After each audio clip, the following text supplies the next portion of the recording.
আসসালামু আলাইকুম ভিউয়ার্স, সবাই কেমন আছো? আশা করছি সবাই ভালো আছো। আজকে আমি তোমাদের সাথে শেয়ার করব ঘরোয়া পদ্ধতিতে ভীষণ সহজ উপায় একটি রোস্টের রেসিপি। রোস্ট তো আমরা ছোট বড় সবাই পছন্দ করি। চলো রান্নাটা শুরু করা যাক। এখন একটি কড়াইতে আমি পরিমাণ মতো তেল দিয়ে দিচ্ছি।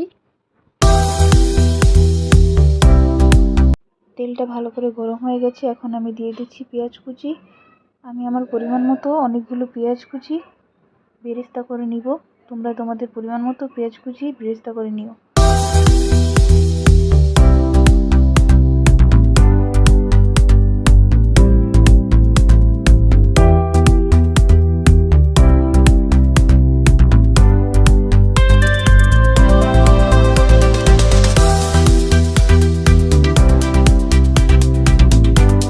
পেঁয়াজগুলো বেরেস্তা করা হয়ে গেছে। এখন আমি পেঁয়াজগুলো উঠিয়ে নেব।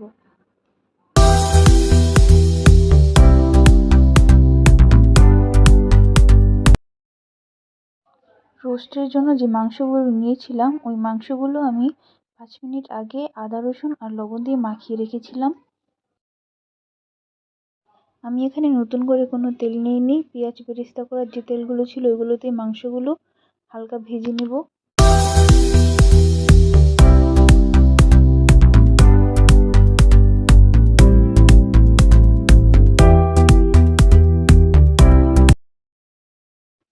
সবগুলো মাংস ভাজা হয়ে গেছে। এখন চলে যাব মূল রান্নায়। আমি এখন দিয়ে দেব পরিমাণ মতো আদা রসুন বাটা। আমি এখানে 4 চা চামচ আদা রসুন বাটা দিয়েছিলাম। তোমরা তোমাদের পরিমাণ মতো আদা রসুন বাটা দিয়ে দিবে।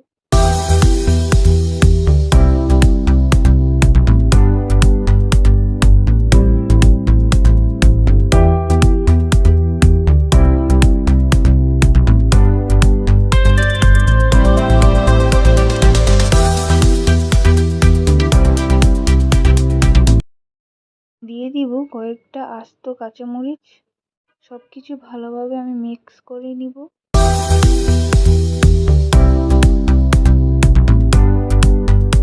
আমি এখন অল্প পরিমাণে পানি অ্যাড করে দিব। আমি এখন বেশি পানি দিইনি, কারণ পরবর্তীতে আমি আরও পানি অ্যাড করব। আর এখন পানি দেওয়ার কারণ হচ্ছে যাতে মশলাটা পুড়ে না যায়। এখন আমি দিয়ে দেব গুঁড়া দুধ 2 চা চামচ। তোমরা চাইলে টক দই অ্যাড করতে পারো এর মধ্যে। সবকিছু ভালোভাবে মিক্স করে নিব।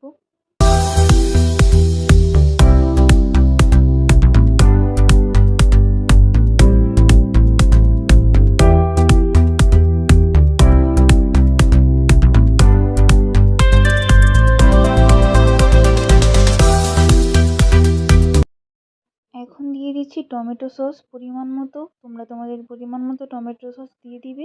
এখন সবকিছু ভালোভাবে মিক্স করে নিব।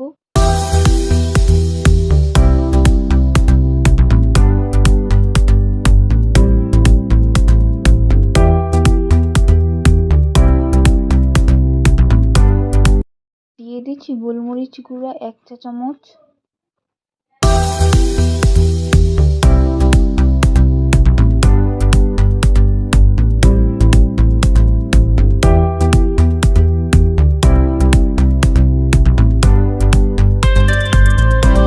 আমি এখানে নিয়েছি রাঁধুনি রেডিমিক্স রোস্ট মশলা, যেটা আমি রোস্টে দিব। দিয়ে দিচ্ছি রোস্ট মশলাটা। এখন সবকিছু ভালোভাবে মিক্স করে নিতে হবে। মশলাগুলোকে ভালোভাবে কষিয়ে নিতে হবে যতক্ষণ না উপরে তেল বেশি উঠেছে। এ পর্যায়ে উপরে তেল বেশি উঠেছে, দিয়ে দিচ্ছি মাংসগুলো মশলার সাথে ভালোভাবে কষিয়ে নিতে হবে।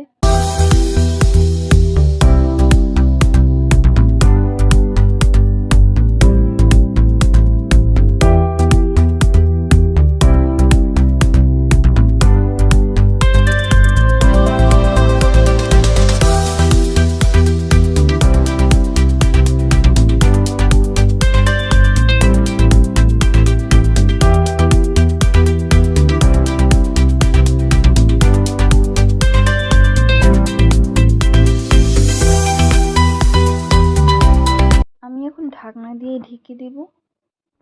5 মিনিট পর ঢাকনাটা উঠিয়ে নিয়েছি। দেখুন সবকিছু ভালোভাবে ভাজা ভাজা হয়ে গেছে। এখন আমি পেঁয়াজ বেরেস্তাগুলো দিয়ে দিচ্ছি। আমি কিন্তু প্রথমে কোনো কাঁচা পেঁয়াজ ইউজ করিনি, এতে করে রান্নার স্বাদটা ভালো হয় না। তো এখন সব কিছু আমি মিক্স করে নেব ভালোভাবে।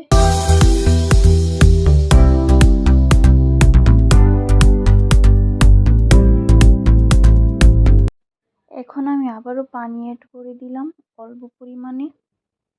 তোমরা তোমাদের পরিমাণ মতো পানিটা দিয়ে দিবে। 5-6 মিনিটের মতো এভাবে রেখে দেবো। 5-6 মিনিট পর দেখো বলক চলে এসেছে। এখন আমি সব কিছু ভালোভাবে নেড়ে চেড়ে নেব।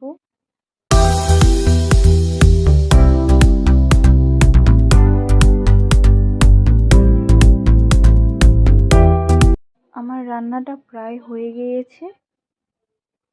এখন আমি চুলাটা অফ করে দিয়েছি। এই তো রোস্ট রান্না একদম কমপ্লিট। ঘরোয়া উপায়, খুবই সহজ পদ্ধতিতে। তোমরা সবাই একবার হলে এভাবে ট্রাই করে দেখবে। ভিডিওটি ভালো লাগলে অবশ্যই একটা লাইক দিবে।